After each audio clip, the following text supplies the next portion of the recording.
Hello, Mr. Price here, and this is the video on the first homework of the summer term, which is all on rounding and accuracy. Okay, you have an example here. We're not going to really go through this one, we're going to go straight into the question, and we are asked to just calculate square root of 5 divided by 1,000. Okay, now I've done that on my calculator, and some of you might receive something like this, where it has 2.23 blah blah blah blah times 10 to the minus 0.03. Okay, now unfortunately there's not much we can really do about this, so I'm just going to multiply this by 10, and I didn't realise this when I made the homework, so apologies for this. Okay, so if I divide by 100, it's 0.02236069. So my answer is 10 times too much, so I'm just going to divide this answer by 10 again. Or you could have done the square root of 5 and then manually divided that by 1,000. So you should have had 0.0022360679. Okay, so we're going to round this to one decimal place. So here is my first decimal place here, it's this 0. So it's either going to be 0.0, which rounds down, or 0.1. Now we look at the next number. It's less than halfway, because halfway this would be a 5. So I'm going to round it down to 0.0. If you just put 0, that's no good to us. Okay. If it rounds to one decimal place, it must have a digit after the first decimal in the first decimal place, even if it's a 0. Okay, second decimal place. This 0 is my second decimal place. So I'm looking at this one here. It either rounds to 0.00 or 0.01. I look at the digit to the left, to the right of it.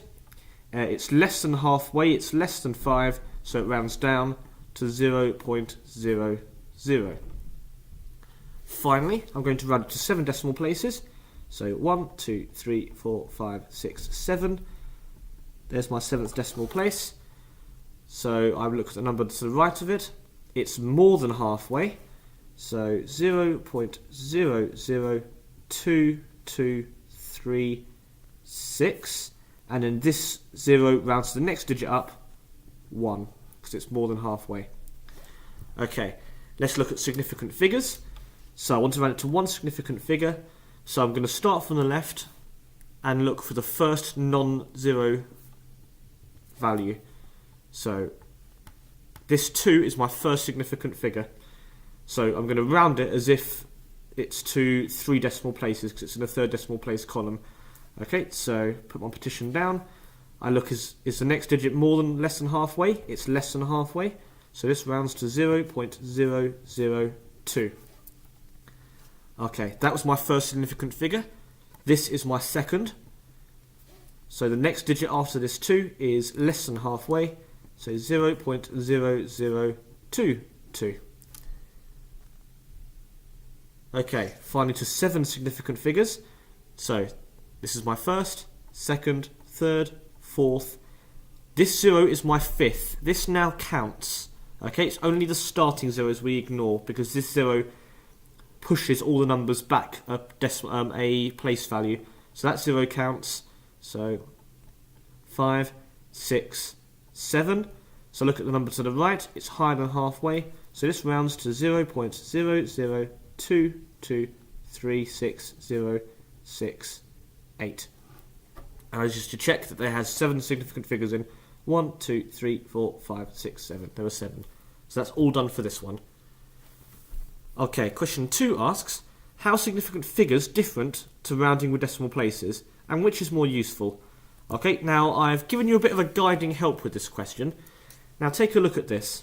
Okay, so we have our very small number here. It's a long number, but it's a small number. And if we round it to decimal places, we just keep on getting 0.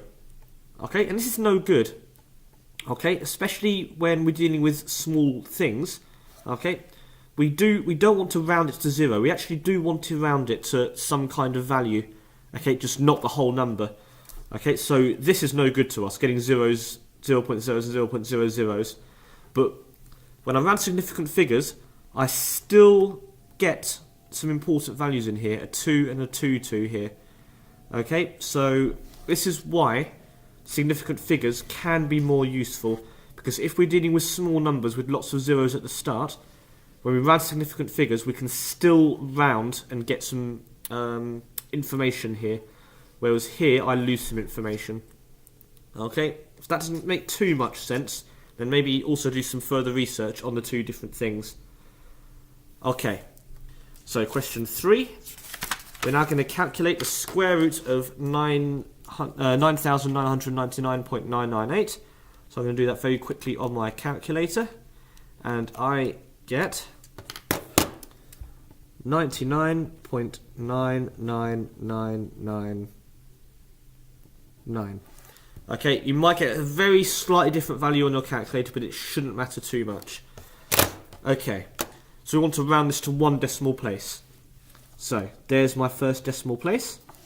I look at the number to the right of it, and it's higher than halfway, so this rounds up to the next digit up, which is a 10. So that 9 now becomes a 0, and the 1 will affect this 9, which brings this up to a 10, which makes this a 0, which rounds this up to 10, so I get 100.0. Okay, this is quite a tricky one, so once again, okay, this 9 rounds this to a 10, so that becomes a 0 for the 10, and the 1 goes in this column, and that brings that up to a 10, so the 1 goes in this column, and this brings this up to a 10, so the 1 comes in the next column, in the hundreds column. Okay, I'm actually going to put in, so tens, units, hundreds, tenths, hundredths, thousandths, tens of thousands, and hundreds of thousands. Okay, so this one here brings it into the 100s column. So 100.0, I must include the 0.0 because I've rounded it to one decimal place. Okay, rounding it to two decimal places, I look in my hundredths column, my second decimal place. The number to the right is more than halfway, so this rounds up to a 10, which rounds this up to a 10, which rounds this up to a 10, which rounds this up to the 1, which brings it into the hundreds column. So 100.00. Okay, running to three decimal places, it will work exactly the same way. So there's my third decimal place. The next number is more than halfway, so this brings this up to having a this becomes a 0, carry over the 1. This combines to make this a 0, carry over the 1. This becomes a 0, carry over the 1, and etc. We once again get 100.000. Okay, round to the nearest integer. This is to the nearest whole number. So we look at the whole number, which is this 9 here.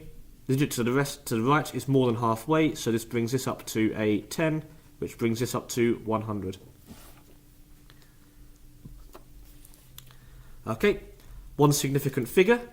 So this 9 is my first significant figure. I look at the digit to the right of it, it's more than halfway, so this brings this up to a 10, so once again 100. To two significant figures. So this is my second significant figure here, this 9. The next digit is more than halfway, so this becomes a 10, which brings this up to a 10, so that last 10 goes in the 100s column, so 100. And I think we're starting to spot the pattern here. Guess what? This third significant figure, it's still 100. And at this point, you can kind of just look at it and see, well look, this number is clearly very close to 100. So if you're getting anything other than, or anything nowhere near 100, you're doing something wrong there. Okay, and this is where it helps just check your answers as well afterwards. Okay, so that is question 3. The very last section is now using something called upper and lower bounds. Okay, so we are looking for the biggest and smallest values that these rounded numbers can be. So I'm going to start off with a quick diagram. Okay, so here's my table. It's 2.32 meters wide and 1.2 meters high. And these are rounded numbers. This one has been rounded to 2 decimal places, and this one has been rounded to 1 decimal place. So I think to myself, what is the largest value this could be? So I'm just going to call this the length, and this one the width. So the length maximum, okay, would be when this is larger than this, but it's rounded down to 2.32.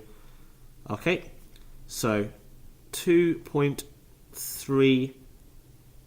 We want a number larger than this that still rounds down. So I know that the halfway value is where it's about to round down or up. Okay, now we would be tempted to say, well, I want to put a 4 here, because if I make this a 5, that will make it round up to 2.33. But remember, I can keep on adding 9s onto this and still make it slowly bigger and bigger, so that we can say that this is so close to 2.325 that I might as well call it 2.325. Okay. Even though this rounds up to 2.33, because 4999999 forever is so close to 2.325, we might as well calculate it as 2.325. Okay? And the minimum value is where it's smaller than this but rounds up. So 2. Okay, and now if I make it 30, okay, that rounds to 2.3, but I can make it even smaller than that. Okay, so 2.29 still rounds to 2. Sorry, wrong. 2.32 will round to as it is. 2.31 will round to 2.31, so I want something larger than this. Okay, 2.319 will round to this, but I can make it smaller. Sorry, I can keep on doing that until I get to 2.315. Now we can see that if I round this to 2 decimal places, this rounds up to 2.32. If I bring this just slightly smaller, it will round down to 2.31. So that is job done for this one. Okay, the width maximum. Okay, this has been rounded to 1 decimal place. So 1.24 would make it round down to 1.24, but I can keep on making this bigger by adding on lots of 9s. So I'm just going to call this 1.25. Okay, and finally the minimum value, okay, is 1.1, and then I can make this a 9, it will still round to 1.2, I can make it an 8, still round to 1.2, I can make it a 7, can still round to 1.2, until I get to 1.15. Okay, this rounds to 1.2, so this is job done. Okay, we are asked for the biggest and smallest possible areas. So, I need a little bit more paper here because I've gone out of space.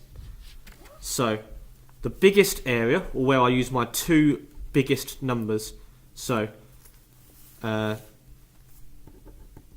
area maximum will be when I use 2.325 multiplied by 1.25, and my area minimum will be when I use my 2 smallest values, so 2.315 times 1.15. Okay, I'm going to do this on my calculator. So 2.325, and I'm aware you can't see that very well. 2.325 multiplied by 1.25. Okay, so the biggest possible number, and I'm not going to round this number, is 2.90625 meters squared. And then my smallest possible area is 2.66225 meters squared. Okay, I know that the area can never be any smaller than this or any bigger than this. So my actual answer lies somewhere between these 2 numbers. Okay, and that is the homework done and dusted. If you have any issues, come and see me or post a message on the forum. Thank you.